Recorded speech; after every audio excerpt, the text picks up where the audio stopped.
This is going to have a lot less structure than I normally do. This is a bit of a rant, some off-the-cuff thoughts that I've had, because I think it needs to be said. I'm going to state my thesis right off the bat. Gaming is fine. You just don't know where to find the good stuff.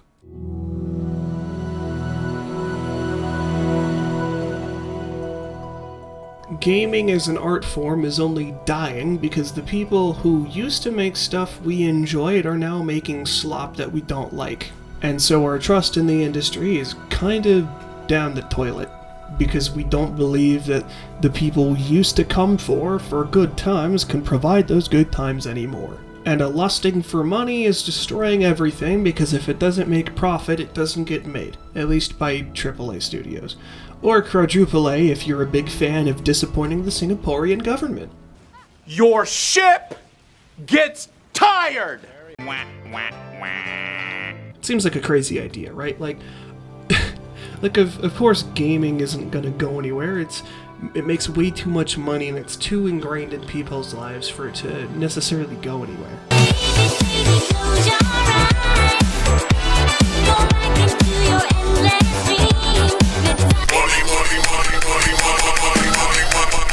Right?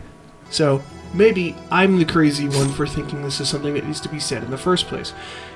But, no, I think it needs to be said. People who say that there are no good games and that a lot of gaming is stagnating and it isn't going anywhere, and that everyone's pushing the same stuff, it comes across to me as the same vein of thought as those people who say things like, modern music is crap, it all sounds the same. Surely I, a 15-year-old boy... You guys realize that's what that sounds like, right? You guys realize that's exactly how that comes across, right? There's that Filthy Frank video from ages ago. I feel like giving myself a vasectomy. Where people talk about, oh, I wish I was born in the 80s, because the 80s was when all the music I like is getting made. To which I would argue... There are certain types of people on the internet who just need to shut the hell up. No, the current time is the best time. Just because you were born in the year 2000 doesn't mean you suddenly don't have access to, whatever was popular in the 70s and 80s. Movies aren't just going to suddenly disappear. Gaming isn't going to suddenly die, right? These games aren't being sold anymore. People have been saying a lot of things collectively. I've been seeing thumbnails over it. I've seen videos where people say these things, talking about the idea that gaming isn't going anywhere. To which I would say, how many different games do you play? Is that a crazy thought? Is that something too wild to suggest that maybe you just aren't playing enough? Unbelievable. Alright, because the same people who say all music sounds the same, I have to ask you the same question. How much music do you actually listen to? The current time is the best time because not only can you find anything that has come before, you can be what creates that which comes next. Is that crazy? Is that a weird thought? Am I the insane one for thinking that needs to be said? I feel like I'm taking crazy pills because I've been seeing people everywhere say gaming is dying. Gaming isn't dying. Gaming is healing. It doesn't need to get healed necessarily either. Gaming is an art form. It's a medium that evolves with the times, just like anything else. If what's current is being made, if that's not art, then things that people can consider art is what's going to come later, right? Now, I know what you're thinking. Right? Oh, well, if it doesn't make money, it's not going to get sold. And that right there, that is the problem. That's the mindset that's actually destroying any and every industry, I would argue, right? Because if you're only thinking about money, if you're only thinking about what's popular, all that's going to get made is the same slop. And you're going to get a bit of a gray goo scenario where everything that gets made all is the same. Art, video games, music, pieces of digital media, whatever it is, video, audio, it doesn't matter. All of it comes from a collection of human experiences and human experimentation, okay? It comes from individual experiences coming together to represent individual thoughts and individual ideas. Which is why I would say that AI art isn't art. It's not made by a person. It's not made by someone who's using what they know to make something that they consider worth showing off to people. Okay?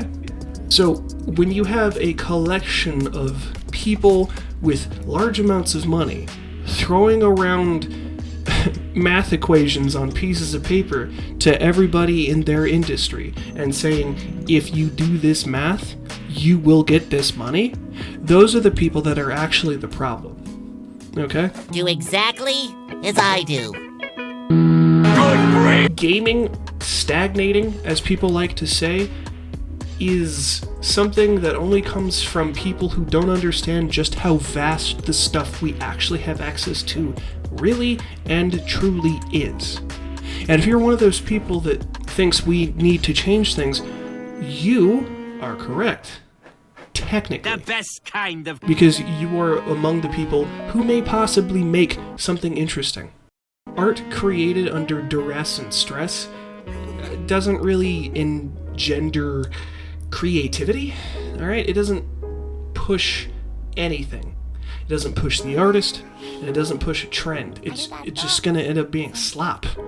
I mean, how else do you explain major industries?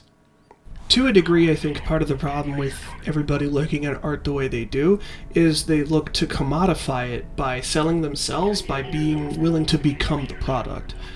And part of that is just because internet warps everything, and making everything too meaningless to think it's worth discussing. For example, I make music, right? Like, I don't do it because I want to make money. Like, if it makes money, that's cool, but that's not my end goal. I make music because I enjoy the process of creation, and I have fun with it, right? So maybe I don't necessarily have any room to talk on that. I don't know, you tell me, right? But when I come in and I make things and I see people like it, that's enough for me. Of course, I have other people who tell me, like, oh, well, if you're not trying to push it out there and sell it, people aren't going to notice. To which I would say, no, people are noticing, just not in numbers that you think are groundbreaking. If you have 50 people play your song, right, and if that is 50 separate individuals who come in and listen to your song, let me go ahead and tell you, I don't know 50 people. I don't know 5 people that I hang out with in real life. I hang out with 2 people in real life, and I have 7 or 8 friends that are online that I talk to on a regular basis. The amount of people I regularly interact with that I would actually call genuine friends, IRL and online, collectively, I can name on 2 hands, and it doesn't go further than that. So the concept of somebody coming in and saying, oh, your stuff is failing because 50 people played your song. If you had 50 people, which is like 2 classrooms in a high school worth of people and seats, come up to you while you're playing your music through large speakers and are just vibing with you, you know how nuts that is? 1,000 plays on a single song sounds like nothing. 1,000 people in a single area listening to your stuff would be considered a success. I think part of people saying things are unsuccessful, things are failing, comes from the concept that they don't know what they're talking about. I really honestly think that it just comes from ignorance. So, you know, that kind of fits in there too. The whole point of that rant was to say that small numbers don't mean small relevance. Some people just like to make things for the sake of it rather than for money. It's like blaming famous YouTubers for starting a trend as opposed to blaming all the brainless mooks that follow the same trend. Now, everything looking the way it does is a little frustrating, I'll admit, because the reason why some of the people in my friend group are saying things like gaming is dying, like the places where we expected the strongest source of new and fresh experiences aren't pushing out fresh experiences anymore. But a lot of us get jaded and we decide, oh, well, the people I used to trust, I can't trust. Who can I trust? To which, that's our own damn fault now, isn't it? It's our own fault for sitting wallowing in our frustration and failed projects saying, ugh, nothing works anymore. No, it's our fault for deciding to sit down and functionally give up. It is our own fault for giving up and refusing to acknowledge that maybe somebody else didn't, and maybe something else could use a chance. Maybe if we bother to go out of our way to see what else is out there, we'd find it. And so here we are. Now, personally, I play everything and anything, okay? I've seen a lot of TV shows, I've seen a lot of movies to a point, okay? But my biggest interaction when it comes to art pieces and things adjacent to that is gaming.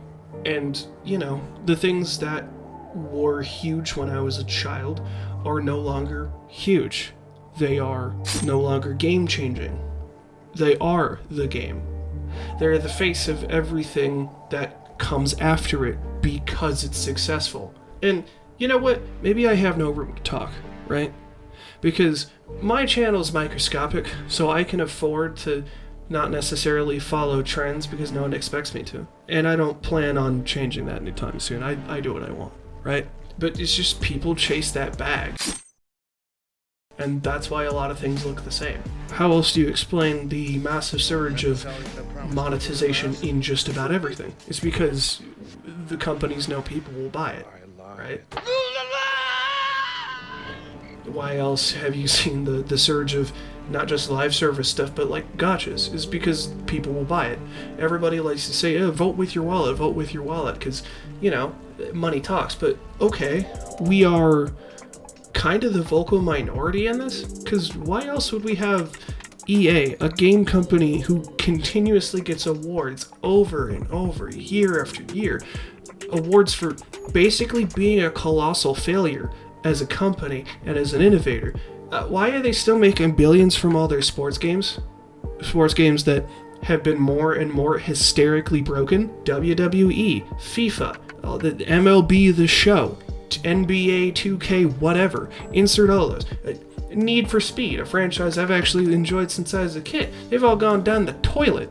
I don't even like sports games, but even I can tell you when a game functions and when it doesn't, just by looking at the footage, okay? And of course, to a degree, a lot of it is the DEI stuff getting pushed everywhere, because now everybody's uncomfortable with the idea of making stuff outside of that, if they're big enough to get looked at by a big company that wants to extort them out of multi-millions of dollars. Make the game we like, or we'll tell lies to destroy your reputation. Yes, that'll cost you about 7 figures. Please send it to us, thanks. You have to force behaviors. What the fuck is this? You know, that's a symptom of the system as it is, because it's been, to a degree, taken over, a lot of the bigger places anyway, by people who want to spread their message because they know that the body that they've invaded has the ability to propagate their stuff like a virus and sneeze it out onto other companies, which is probably why, you know, what is it?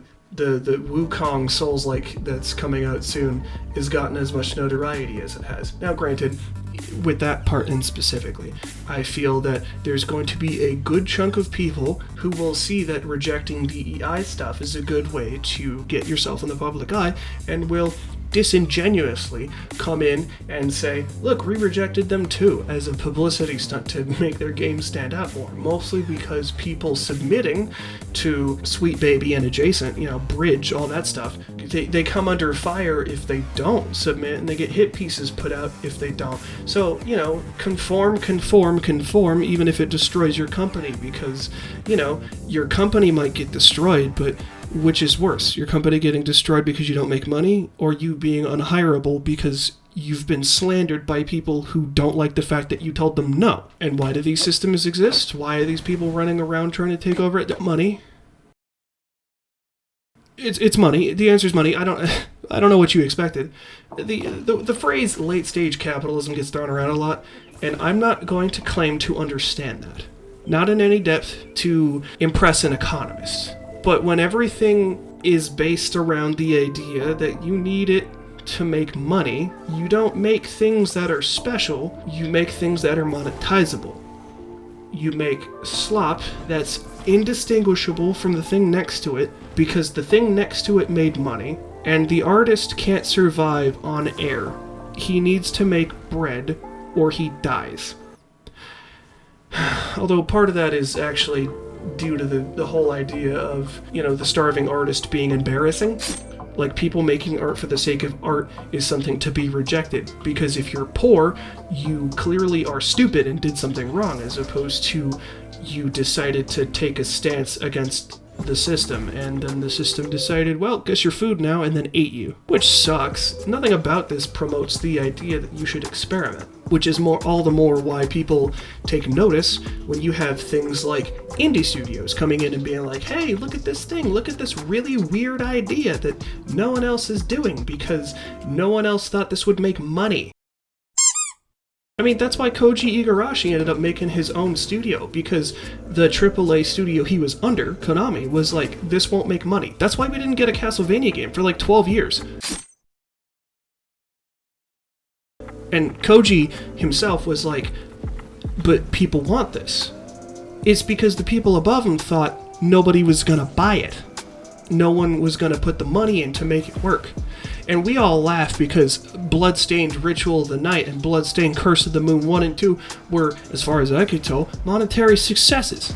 We all laugh because the guy came up and decided to make a move for what is essentially for the fans, but also because he knew people wanted it. At that point, that's an argument for whether or not he did it because love of the concept of vampires and whipping them to death, or love of money. But you get my point. The fact that I have to ask that question of, did you do it for money, or did you do it for the love of the art? I don't like that. I don't like that I can't distinguish between someone doing it for passion or doing it for the passion of money. And that's irritating. That's frustrating.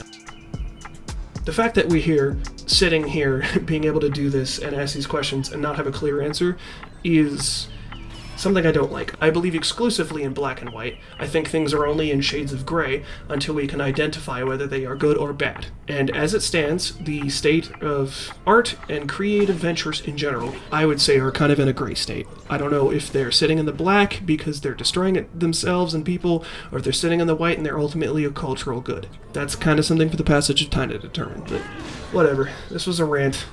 I probably won't do things like this too often.